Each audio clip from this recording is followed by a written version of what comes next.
આજરોજ બપોરે 12 વાગ્યે મળતી માહિતી પ્રમાણે ડમ્પરે બાઇક ચાલકને ઉડાવ્યો। મહેસાણાના વિસનગર તાલુકામાં આવેલા ભાંડુ નજીક અકસ્માતમાં યુવકનું મોત મામલે રોષે ભરાયેલા લોકોએ વાહનોમાં આગ લગાવી ઘટના સ્થળે પોલીસે આવીને મામલો શાંત પાડ્યો।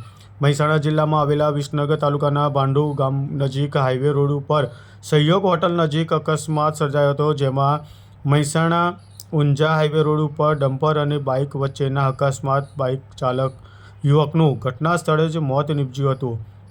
બનાવ બાદ લોકોના ટોળા ઘટના સ્થળે ઉમટી પડ્યા હતા। રોષે ભરાયેલા લોકોએ અન્ય વાહનોને સળગાવ્યા હતા, જેથી આ અંગેની જાણ પોલીસને થતાં વિસનગર તાલુકા પોલીસે ઘટના સ્થળે પહોંચી તપાસ હાથ ધરી હતી। પોલીસે મૃતક યુવકની લાશને પોસ્ટમોર્ટમ કરવા મોકલવાની તજવીજ હાથ ધરવામાં આવી હતી।